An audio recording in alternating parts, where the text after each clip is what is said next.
Síndrome metabólica em éguas. Com certeza você já se deparou com uma égua que foi acometida, você já teve várias questões com relação a isso e a gente está aqui hoje para falar sobre esse tema que cada vez tem crescido mais na nossa rotina e no nosso dia a dia.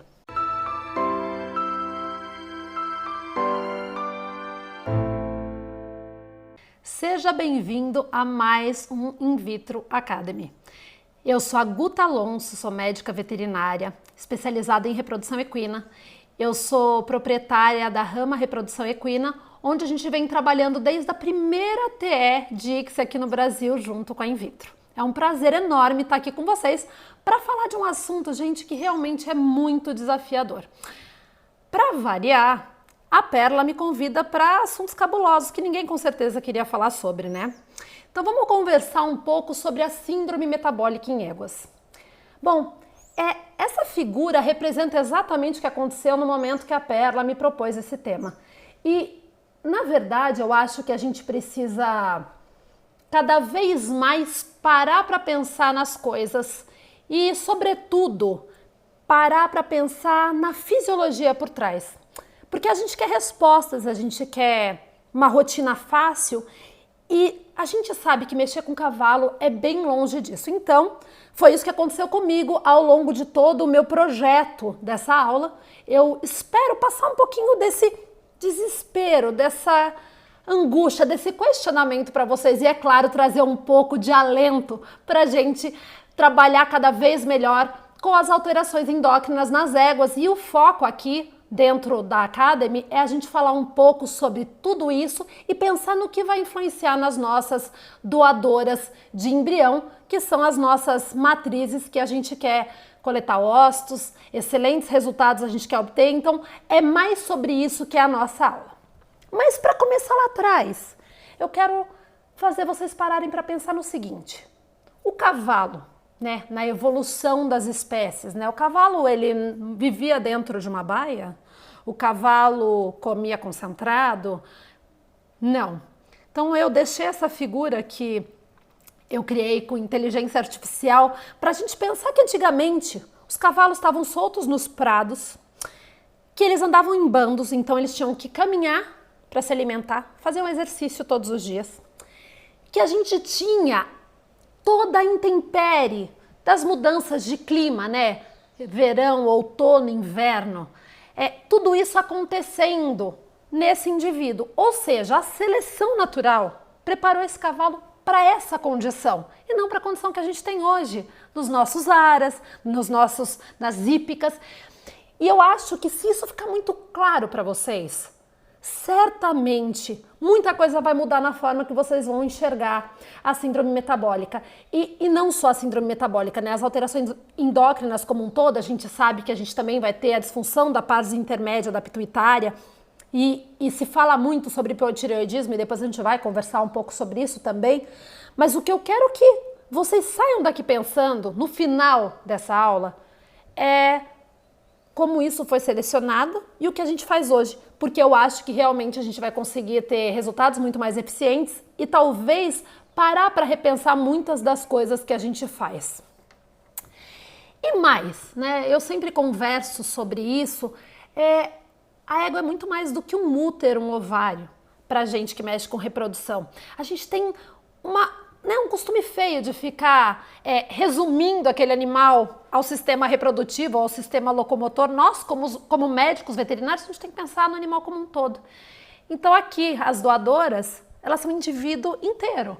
Então não adianta falar, eu não mexo com clínica. Gente, a gente que mexe com reprodução, se você não mexer com clínica, você tem que ter um contato excelente com o veterinário de clínica, sentar junto e conversar sobre isso.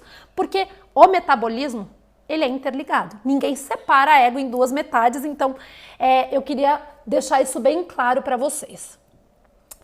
E pensar, bom, eu sou uma égua, eu tenho síndrome metabólica, eu tenho disfunção da pars intermédia da pituitária, ou o hipotireoidismo, e eu pus esse bando de interrogação para deixar bem claro para vocês o seguinte: convido todos vocês, e quem quiser pode entrar em contato com a gente, que a gente vai fornecer os materiais que a gente usou para produzir essas apresentações, então eu tenho vários trabalhos sobre isso.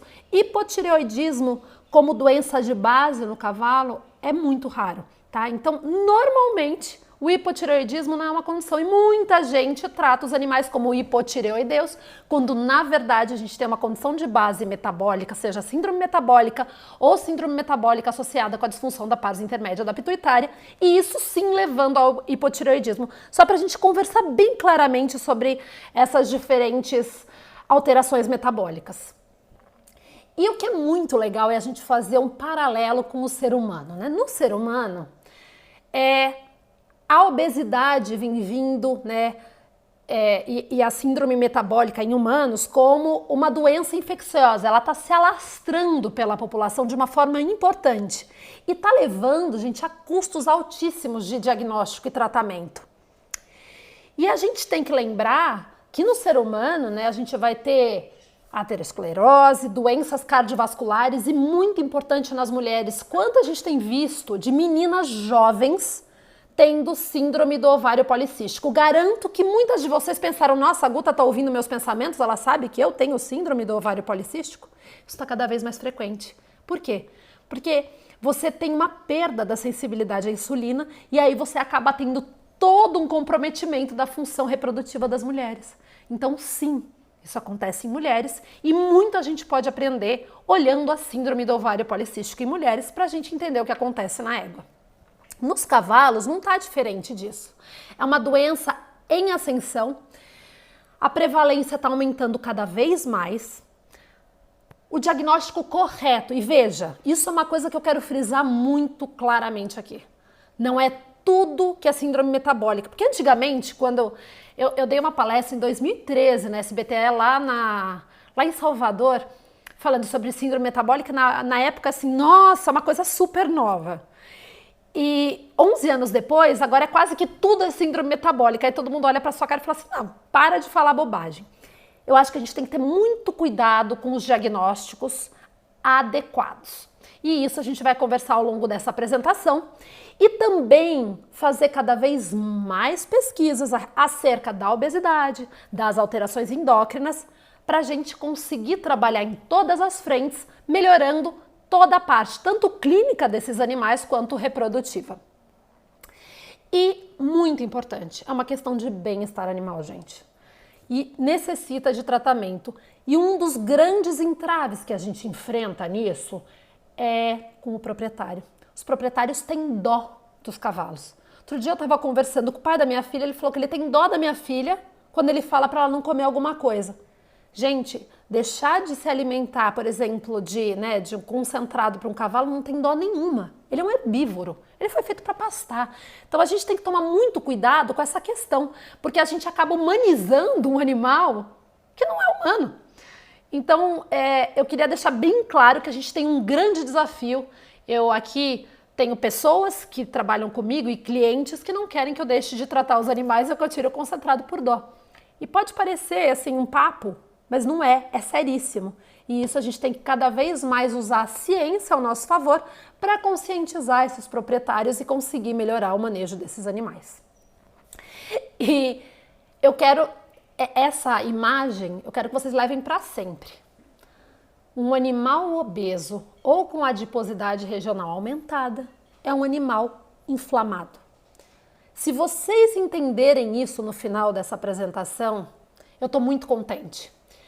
Porque, gente, vocês sabiam que o tecido adiposo é o maior tecido endócrino que a gente tem no nosso corpo? Então, quanto mais tecido adiposo que a gente tem, produzindo citocinas, no estado inflamado maior está esse corpo. E isso é importante para humanos e é muito importante para os cavalos. E eu sempre, quem acompanha as minhas apresentações sabe que eu gosto de dar sempre uma perspectiva histórica das coisas. E não se fala sobre síndrome metabólica há pouco tempo, gente. Já faz 22 anos que esse assunto vem sendo levantado na literatura. Então, a primeira descrição foi feita por Johnson em 2002, quando ele traçou um paralelo com a síndrome metabólica humana. Ele fez esse paralelo e já em 2010 a gente teve o Colégio de Medicina Veterinária Interna americano falando sobre essa doença. Então é um assunto que já vem sendo estudado, mas eu espero convencer vocês que tem muita coisa ainda para a gente entender. E de verdade, eu aprendi tanta coisa montando essa aula que eu espero que vocês se empolguem tanto com esse assunto quanto eu gostei, quanto eu me animei ao longo dessa apresentação. E eu não sei se vocês já pararam para perguntar ou se perguntar o que é uma síndrome. Síndrome nada mais é do que um conjunto de sintomas. E a síndrome metabólica não é nada diferente disso. Um conjunto de sintomas que são apresentados numa doença e que vão caracterizar ela. E uma coisa que eu acho interessante da gente deixar claro é o que é obesidade, porque vocês vão ver que a obesidade é um dos sintomas da síndrome metabólica. A gente tem na Organização Mundial da Saúde que o acúmulo excessivo de tecido adiposo, generalizado ou regional, externo ou interno, é considerado obesidade. Por que eu tô falando isso? Guta, uma égua magra pode ter síndrome metabólica? Sim, porque a gente não está enxergando dentro desse animal.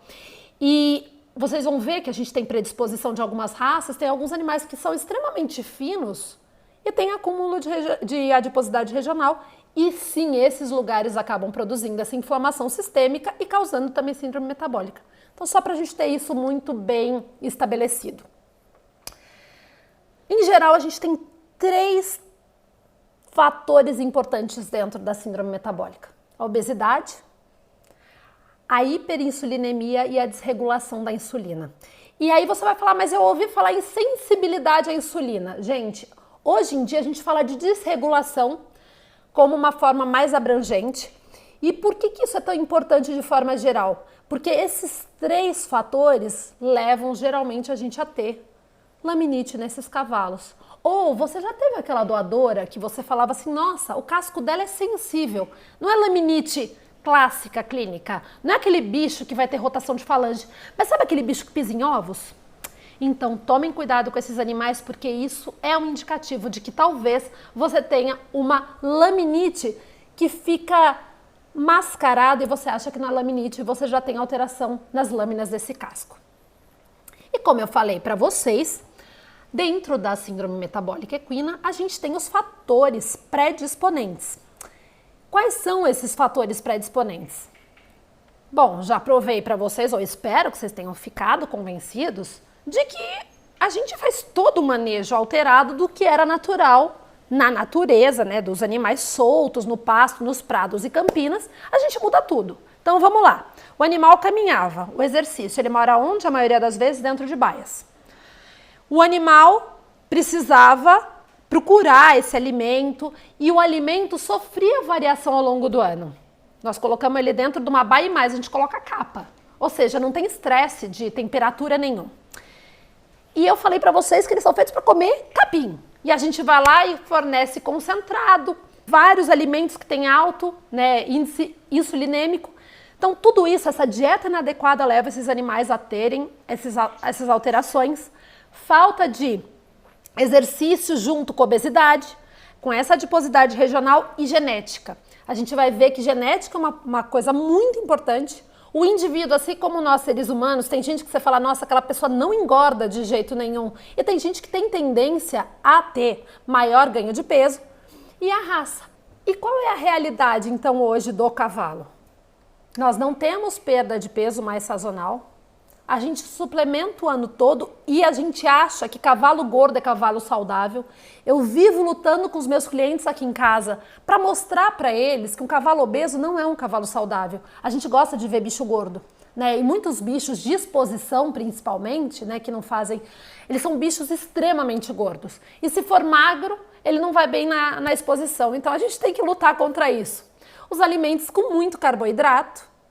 As pastagens, gente, a gente fala assim, ai Guta, você está falando que é só concentrado. Não, gente, pastagens de ótima qualidade têm altas concentrações de carboidratos não estruturais. E isso também pode levar a uma indução de síndrome metabólica. Como eu já falei para vocês, os proprietários eu acho que são um dos grandes entraves na nossa vida. Convido vocês, proprietários, que assistirem, ou vocês, veterinários, a terem um papo com os nossos proprietários, nossos clientes, para mostrar para eles o que a gente pode melhorar na vida desses cavalos. E em 2009, um levantamento mostrou que quase 20% da população equina está obesa. Então, isso é um assunto muito sério da gente conversar. Então, resumindo, fatores ambientais, genéticos, nutricionais mais o manejo levam à obesidade e levam à síndrome metabólica. Então, como eu mostrei para vocês, as raças, né? A gente tem várias raças que são mais acometidas e principalmente o que o proprietário adora. Ah, esse cavalo não come nada e vive gordo.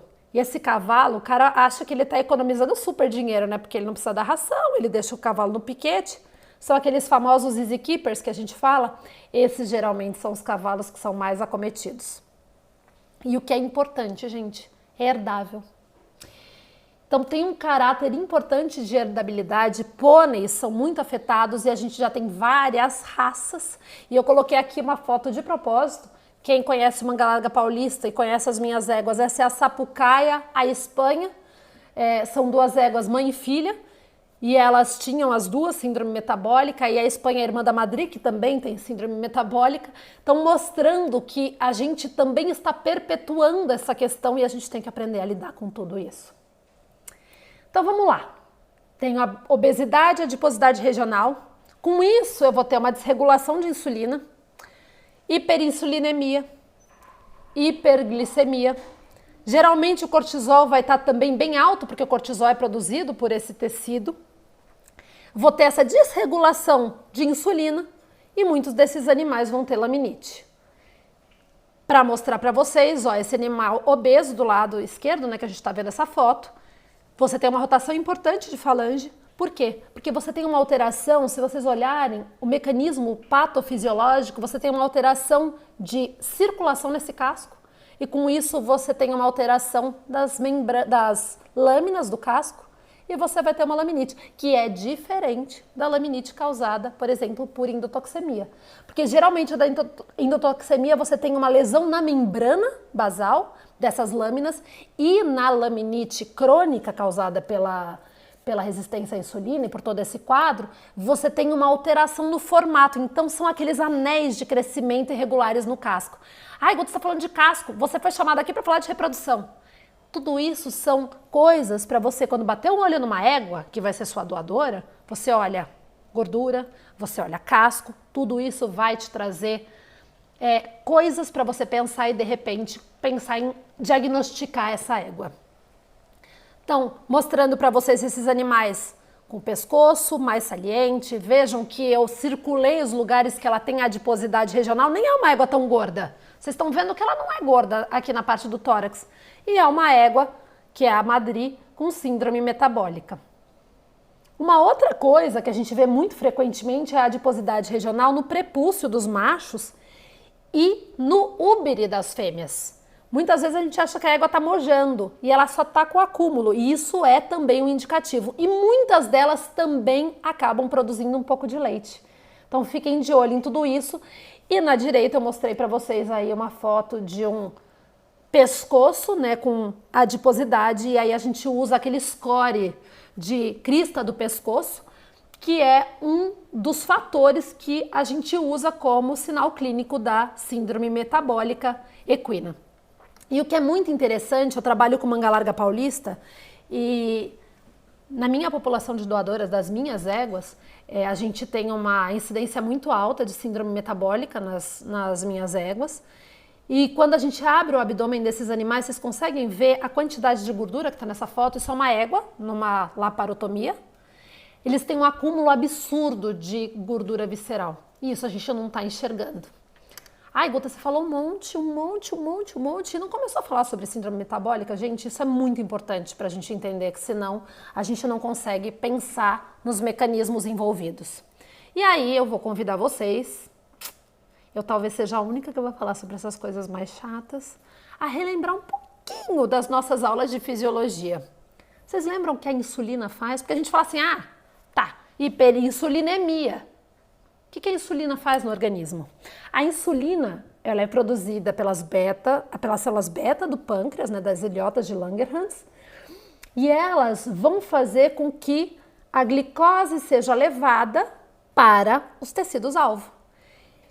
Músculo esquelético, coração, sistema nervoso central e tecido adiposo. Então, a insulina, ela é fundamental para fazer o quê no tecido adiposo? Aumentar a captação de glicose, aumentar a lipogênese e diminuir a lipólise. Porque o que ela faz? Bom, tem muita glicose na circulação, vamos absorver isso no metabolismo normal. Vamos colocar nos órgãos que precisam dela. O que ela faz no músculo esquelético? Aumenta de novo a absorção de glicose, vai ter síntese de glicogênio e síntese proteica. E no fígado, a gente vai diminuir a gliconeogênese, porque a gente não quer mais glicose circulante. A gente vai aumentar a síntese de glicogênio e de lipogênese. Ou seja, tudo isso falando, vamos colocar para dentro dos órgãos e vamos guardar essa glicose disponível. E do outro lado, nós temos o glucagon. O glucagon é o opositor da insulina. Então, ele vai fazer o oposto que a insulina faz. Ah, Guta, a gente nunca fala de glucagon. Bom, é bom que a gente entenda sobre isso. Porque a gente sempre tem, no corpo, a gente sempre tem que ter balanço. Então não é assim, estou coagulando ou não estou coagulando. Cada célula do meu corpo, neste momento, cada parte do meu corpo está fazendo coagulação e não coagulação. Por que eu sobrevivo? Porque a gente tem um balanço. E é a mesma coisa que acontece com o mecanismo de insulina e glicose. Isso vai ficando tão claro pra gente. E aí, para detonar com vocês de vez, que foi o que aconteceu comigo, eu até falei para a Perla. Tem tudo isso, né? Então tá minha alimentação, dieta, que bárbaro, etc. Vocês já ouviram falar no eixo enteroinsular? Pois é, nem eu tinha ouvido falar até o momento que eu fui fazer essa apresentação. Então apresento a vocês esse eixo maravilhoso que nada mais é do que a relação do sistema digestivo com o sistema nervoso e com todo o metabolismo. A gente está ouvindo muito o humano falar sobre desbiose, sobre alterações do que eu como, que isso vai mudar o metabolismo, né, de probióticos, pré-bióticos. No cavalo isso acontece da mesma forma. E uma coisa que eu nunca tinha parado para pensar quando eu fui montar essa aula foi o seguinte, vocês já pararam para pensar que assim, ó, dentro do trato gastrointestinal eu vou ter a glicose. Ela tem que entrar na célula do intestino e de dentro da célula do intestino ela tem que ser transportada para a corrente sanguínea. Não é simplesmente a gente ficar achando que é uma filhinha aqui que você só simplesmente passa a glicose e tá tudo certo, e não é. Por que eu tô falando isso? Porque a desregulação de insulina vai alterar todos esses mecanismos de captação da glicose para dentro dessa célula intestinal e o mecanismo de transporte dessa glicose para dentro da corrente sanguínea. E tudo isso é influenciado pelo trato gastrointestinal dos cavalos. Facilitei, não compliquei. Mas eu acho que é bom a gente entender que é muito, muito, muito mais complexo do que a gente gosta de falar. E o que é a desregulação de insulina, gente? Muito simples. É a incapacidade dos tecidos de responder adequadamente à insulina. Eu posso ter uma quantidade normal de insulina aumentada e o organismo não vai responder da forma que eu quero. Vejam, o que acontece na resistência à insulina? Do lado direito, vocês conseguem ver que a gente tem muita insulina, muita glicose, só que o mecanismo está quebrado, está falho. E aí, essa glicose não vai entrar de forma normal nessa célula, tendo uma baixa concentração de glicose intracelular. E a gente precisa pensar que toda essa inflamação, lembra que eu falei para vocês os adipócitos? Elas vão mudar todos esses receptores, e eu não vou ficar falando para vocês de receptores, senão vou ser mandada embora pela in vitro. Mas o que é legal vocês entenderem é que isso tudo é alterado. Então é muito grande. Vocês sabiam que fibrinogênio é aumentado na síndrome metabólica? Fibrinogênio que a gente fica medindo com potros, com rodococos, com animais doentes? E mais, a gente para muito pouco para pensar que o estado de, você colocar bastante glicose disponível, que aí quando eu desregulo a insulina, ele pode ser um efeito protetor. Na doença, eu tenho que ter muita glicose para eu conseguir resolver a doença. Então, na doença do animal saudável, ele é saudável, ele ficou doente, ele vai ter uma desregulação de insulina como mecanismo de reparo celular. E eu acho que a gente para pouco para pensar nisso. Então, só para contar isso para vocês. E aí, mostrando para vocês esse lindo eixo heteroinsular que eu descobri, para mostrar para vocês que a gente tem uma série de fatores produzidos no intestino que nos animais que a gente tem desregulação de insulina, que são esses animais de baixo, a gente vai ter aumento de alguns fatores, o GLP-2 é um deles, né? A gente tem células K, L e X no intestino, não vou entrar em mais detalhes, mas que você tem o GLP-2, ele causa um aumento das células e aí você acaba tendo mais glicose entrando na circulação, você vai ter hiperglicemia, você vai ter o GLP-1, que são outros fatores que vão, junto com a GIP, aumentar a insulina e com isso você vai ter a hiperinsulinemia e ela por si só é capaz, por exemplo, de produzir laminite e também vai ser capaz de alterar os nossos processos todos reprodutivos. E esse slide que eu pus para vocês aqui mostrando a união de todas as coisas metabólicas é só mostrar para vocês que a gente pode ter a síndrome metabólica com a PPID em cavalos obesos e não obesos e tudo isso ser responsável pelas nossas alterações. E aí, eu acho que seria justo, eu sei que eu vou gastar um pouco mais de tempo, mas mostrar para vocês o que o tecido adiposo faz, qual é a função dele, o que ele está produzindo lá dentro. Ele está produzindo muitas citocinas inflamatórias, está produzindo resistina, cortisol e leptina, isso tudo vocês já ouviram, e a adiponectina. E muito importante, dentro dos adipócitos, né, perto deles, a gente tem macrófagos, que são produtores de todas essas citocinas. Então a gente tem TNF-alfa, que vai diminuir o emagrecimento e aumentar a resistência à insulina, desregular essa insulina. A gente vai ter IL-1 aumentado, IL-6 aumentado, todas essas citocinas cada vez transtornando mais o nosso balanço de insulina.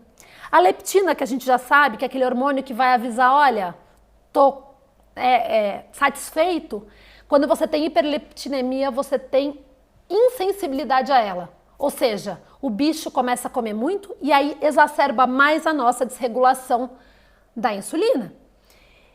E vocês vejam, a resistina também vai ser aumentada, ela vai causar injúrias ao endotélio. Lembra que o casco vai ficar ruim? Endotélio, a gente tem endotélio no corpo inteiro, inclusive no nosso trato reprodutivo. E uma coisa super importante de vocês saberem é que também a gente tem as anti-inflamatórias, como no caso da adiponectina, e ela está muito reduzida nesses animais que têm alterações metabólicas. Ela, na verdade, ela é diminuída durante a obesidade e ela seria um hormônio anti-inflamatório. Então vocês conseguem ver que a balança, a gente tem uma balança, está toda pró-inflamatória, com isso a gente vai ter cada vez mais lesão. E muito cortisol. Cortisol, vocês sabem que é o hormônio do estresse e que vai causar toda uma alteração. Então, vamos lá, é um ciclo que se autoalimenta. Eu tenho obesidade, eu tenho estresse oxidativo, eu tenho perda da sensibilidade à insulina, muita inflamação e o meu sistema imune fica comprometido.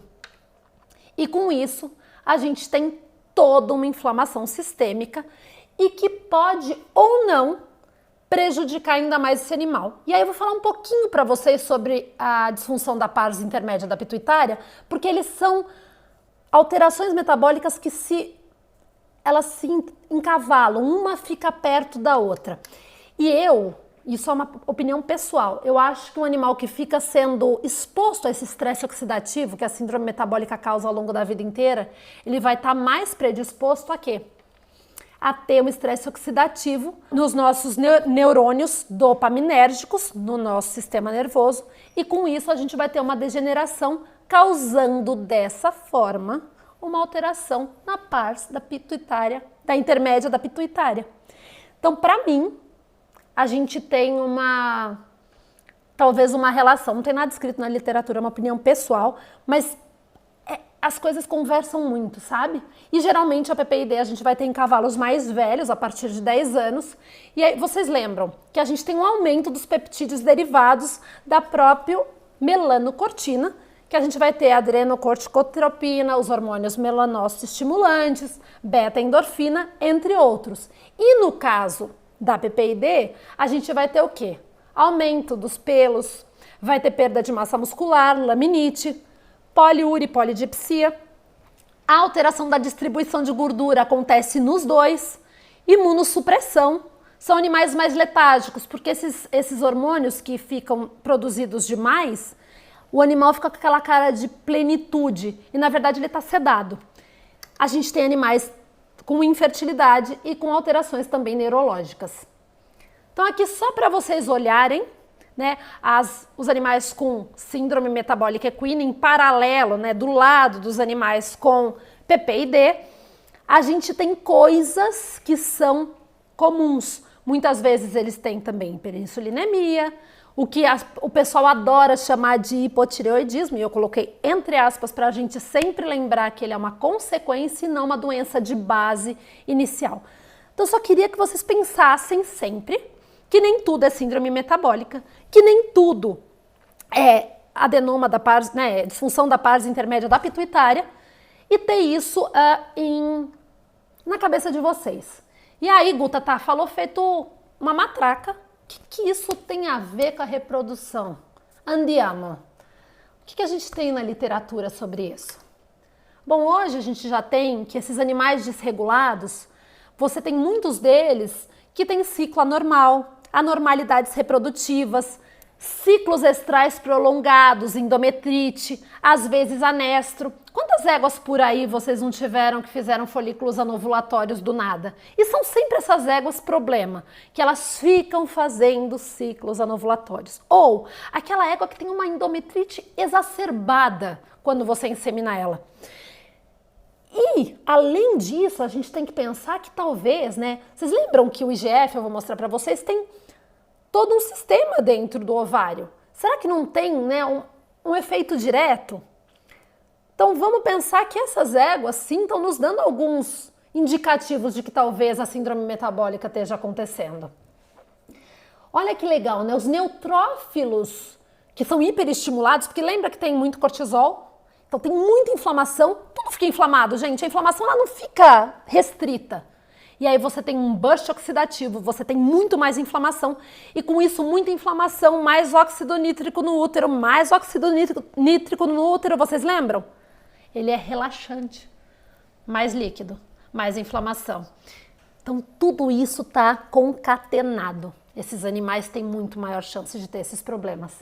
E a gente tem que pensar que o IGF age no mesmo receptor que a insulina. Se eu tenho hiperinsulinemia no corpo, você acha que a insulina vai falar, não, no ovário eu não vou. Vou só nas lâminas do casco? Vou só no organismo inteiro? Não, gente. Ele tem funções, né? A IGF no estromo, receptor, de estimular a esteroidogênese, de modular os hormônios sexuais, de inibir a síntese. Lembra da IGF-BP, das binding proteins que se ligam ao IGF? Olha como é muito, muito mais complexo do que falar a égua é gordinha e ela tem síndrome metabólica. Vocês lembram do folículo antral? E folículo antral não é folículo pré-ovulatório, é o folículo que os meninos aspiram quando eles vão aí na central. Né? São aqueles folículos que já tem antro. Ele tem todo um mecanismo que vai ter o quê? Vocês lembram da seleção folicular? E aí a gente fica achando que a seleção folicular ocorre quando a gente está lá com um folículo grande. Não, ele tem 22 milímetros. O pessoal da in vitro está aspirando esses folículos. Olha como o IGF faz parte desse mecanismo. Como a gente tem receptor de IGF. O que será que essa insulina está fazendo nessa maquinaria? Com certeza muita coisa. E como eu falei para vocês, né, assim, a gente fala muito sobre o hipotireoidismo sendo causa de alteração na reprodução e, na verdade, o que você está fazendo é que você está tratando esses animais com hormônios, né, com levotiroxina para aumentar a perda de adiposidade. Com isso, você acaba tendo perda de peso e volta a sensibilidade da insulina. Então, não é que ele é hipotireoideu, é que é uma consequência, não uma causa. E isso foi mostrado que se você tirar a tireoide e eu suprimir farmacologicamente falando, você, do mesmo jeito, não vai levar laminite e obesidade, mostrando claramente que a tireoide não é causa base dessa alteração. E a gente mostrou desde o começo, quando o Johnson fez a primeira descrição, que as éguas têm ciclos anormais. Quem aí não tem aquela égua que cicla o ano inteiro, que está sempre gorda? Ela cicla o ano inteiro, porque todo esse mecanismo está alterado. E aí eu vou trazer alguns trabalhos para a gente conversar. Por exemplo, esse trabalho da Sessions de 2004 mostra que as éguas tinham aumento da fase luteal, aumento do intervalo interovulatório, porque será que você tem uma alteração da insulina nos folículos, no FSH, no LH? O que será que a gente está fazendo, né? Será que você, assim como no humano, vai ter uma alteração dos hormônios esteroides por causa dessa hiperinsulinemia? Enfim, tudo isso ainda está pouco pesquisado em cavalo. Quem aí tiver com vontade de fazer um mestrado, um doutorado, chama a professora Cláudia, é uma boa ideia da gente estudar todos esses comprometimentos toda essa relação da síndrome metabólica, a gente já trabalha lá no LEP com isso, é super interessante, né? E aí a gente viu, por exemplo, nesse trabalho de 2006, que quando as éguas eram obesas, elas faziam mais PAFs, como eu já tinha falado. Então, será que a obesidade, a gente tem aumento de leptina, aumento de insulina, diminui, né, os hormônios da tireoide e com isso você altera a duração do ciclo estral? Com certeza todo esse mecanismo, como a gente mostra aqui, está relacionado. Esse trabalho que foi feito mostrando o quê? Que quando você suplementa demais, você causa um aumento de aporte alimentar nos animais, você consegue aumentar a ciclicidade anual, mas você compromete a viabilidade desses embriões. Eu acho que esse trabalho mostra muito bonito, de uma forma muito bonita, que assim, você tem a ciclicidade, é ótimo, só que você tem um comprometimento em outros sistemas que a gente sabe muito pouco ainda. E eu acho muito legal, né, a gente pensar que a égua é um modelo experimental para a mulher, né? Não só para a gente entender da égua, mas para a gente entender cada vez mais da mulher. Então, a égua e a mulher tendo esse paralelo, ele traz para a gente, né, a mesma forma que a gente tem obesidade na população humana, a gente tem a obesidade na população equina. E eu deixei esse parágrafo, né, grifado para mostrar que o útero dessas éguas inflamadas produzem mais moléculas inflamatórias antes da implantação que as éguas controle. Ou seja, você tem uma alteração no útero, né? O útero ele vai alimentar esse embrião quando ele chega no útero. Além disso, o fluido folicular tem alteração dos hormônios metabólicos e das citocinas inflamatórias. E a obesidade altera a expressão de genes relacionados à homeostase de lipídios, ao estresse do retículo endoplasmático, a gente lembra da função da mitocôndria. Então, gente, é muito mais complexo. E nos embriões, a expressão dos genes relacionados à inflamação e à homeostase de lipídios e do retículo endoplasmático, assim como a parte de estresse oxidativo e mitocondrial, também são alterados com a obesidade materna. Então, assim, a égua não vai gestar porque ela é uma doadora. Gente, ela vai produzir os oócitos. Aquilo ali vai estar para sempre, o que a gente estiver mudando naquele ócito. Então, acho que a gente tem uma responsabilidade muito grande no que a gente está fazendo, né, e nesse entendimento todo. E a Carnevale faz toda uma pesquisa, e a gente tem a Giovanna Catandi também trabalhando no sentido de suplementação dessas éguas, mostrando que a obesidade muda o perfil metabólico, né, desses ócitos e desses folículos.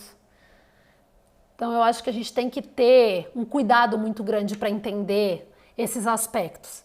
E aí, mostrando para vocês, né, esse trabalho é um trabalho do Egito, mostrando que cada vez mais se fala sobre a alteração desses hormônios do trato gastrointestinal com a reprodução. Eu nunca tinha ouvido falar das incretinas, eu quase desmaiei quando eu ouvi falar sobre elas. Depois vocês deem uma olhada, não vou, quem quiser me chamar no particular, com gosto, mandarei os trabalhos. e mostrando para vocês que esse paralelo com as mulheres de síndrome metabólica são super importantes, das mulheres com ovário policístico, quanto a gente tem a aprender sobre isso. E aí eu vou trazer para o nosso mundinho uma coisa que a gente fez que eu tenho muito orgulho.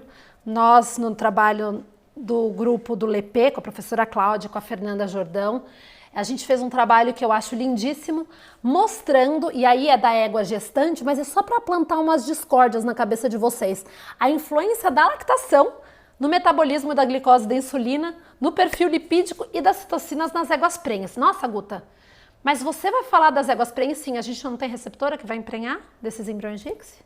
Eu quero plantar, assim, sementinhas de dúvidas e questionamentos na cabeça de cada um de vocês. E a gente fez um trabalho com as minhas éguas aqui em casa, com as minhas manga larga paulista. E o nosso objetivo foi, a gente seguiu as éguas ao longo de toda a gestação para ver quais são essas influências, e o grupo da Chavate Palmer faz um trabalho belíssimo, também manda os trabalhos para vocês. E a gente queria ver o que esses níveis de insulina e glicose alterariam. Por quê? Porque a gente já sabe que a gente tem alterações epigenéticas, que o metabolismo da gestante vai afetar o animal que está sendo gestado. E aí a gente precisa pensar muito nas consequências disso. O grupo da Chavate Palmer mostrou que éguas que são alimentadas com muito concentrado têm uma alteração importantíssima em OCD nos potros. Nos potros, vejam, 33% de OCD contra 4% nas éguas que são tratadas com forragem durante a gestação, ou seja, uma diminuição de 8 vezes a incidência de osteocondrose. O que isso tem a ver com a reprodução, Guta? Tudo. O teu cliente não vai fazer um exame de raio-x no teu potro, no potro dele para vender? Um potro com OCD, a chance de reprovação no exame de compra é muito maior. Então, o ambiente no qual os nossos embriões que estão sendo produzidos vai ser gestado vai ter um impacto importante lá na frente.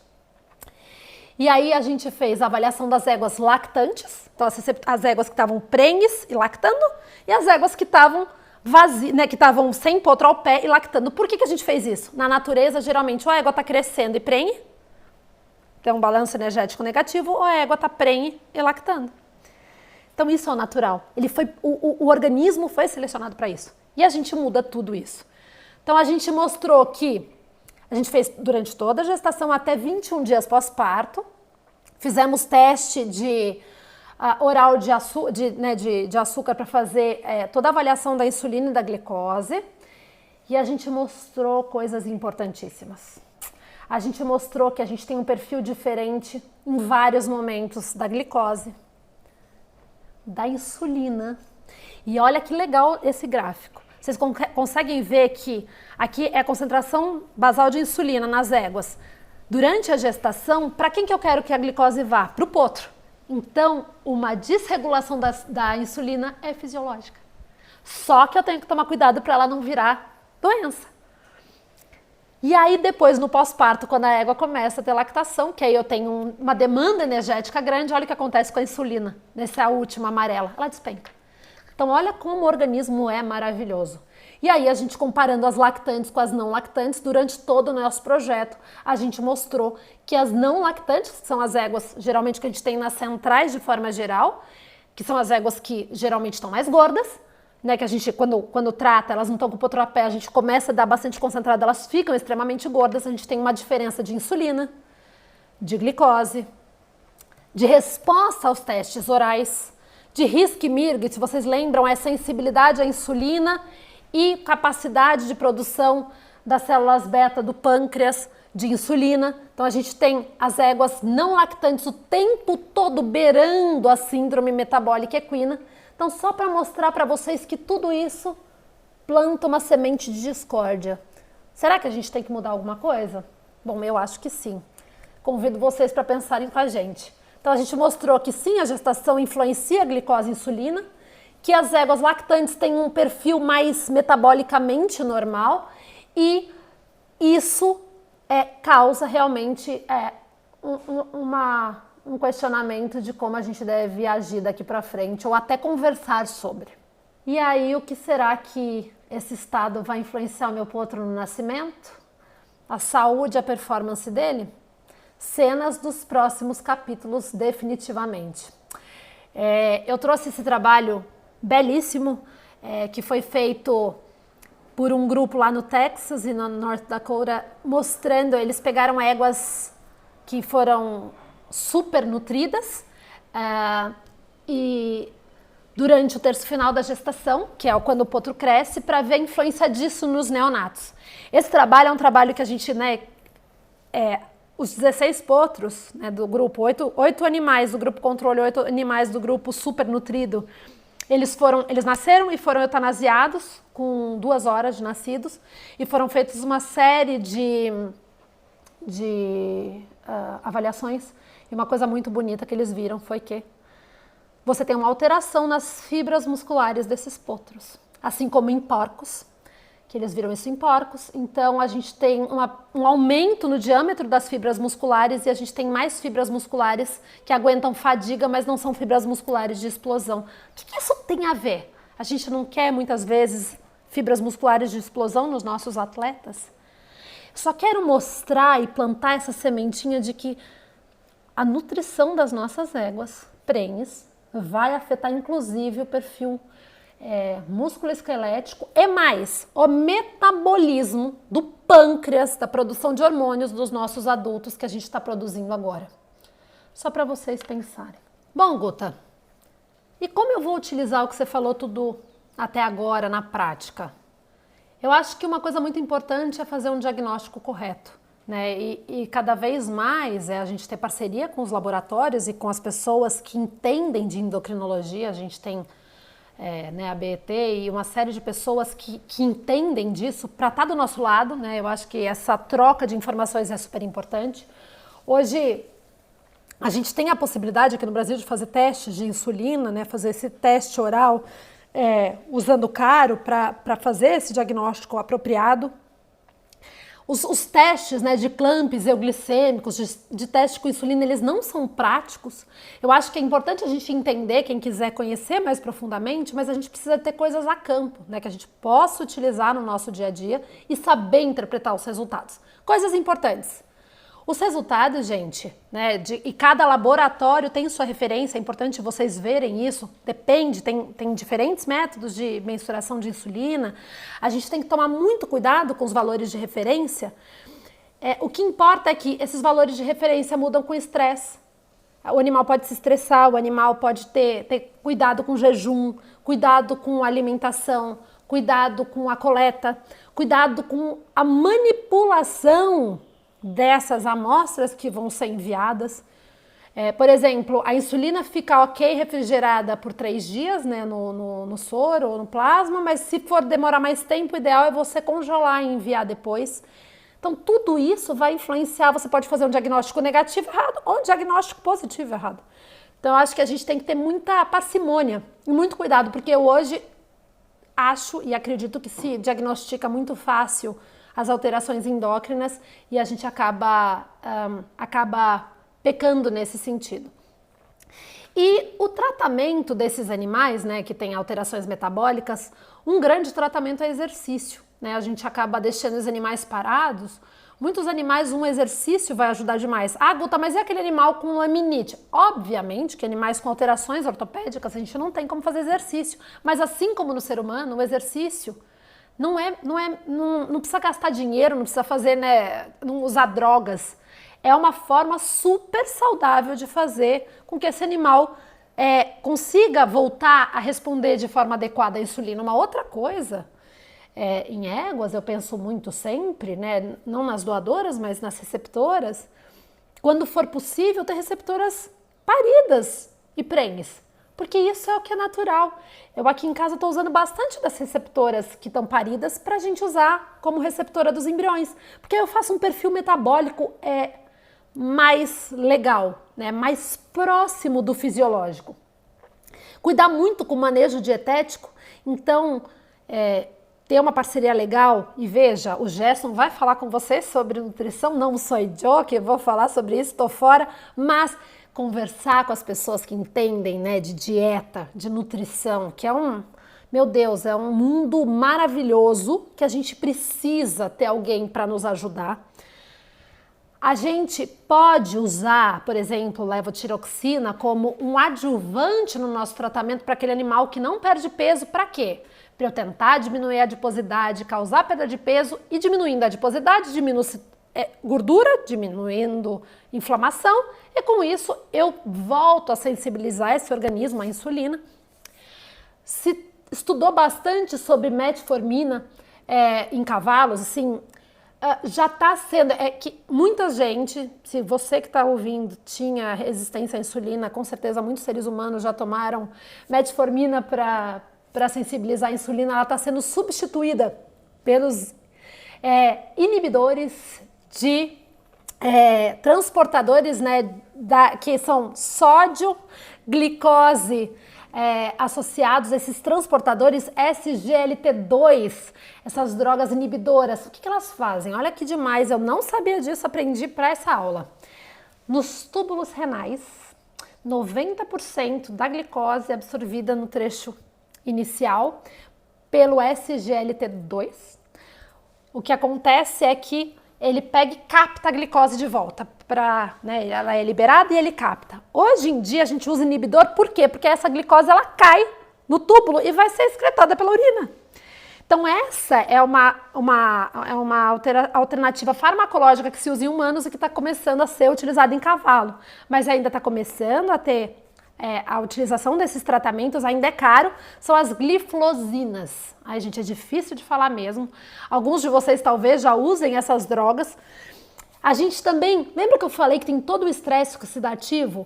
A gente pensar em antioxidantes, conversar com o Gerson, poxa, aquela égua que tem, né, que não é convertora, que tem problemas e etc. O que a gente pode usar para diminuir esse estresse oxidativo, né? Então fazer uma série de suplementações nesse sentido. Porque se ela é uma doadora de ICSI, gente, ela é um animal que merece um cuidado especial.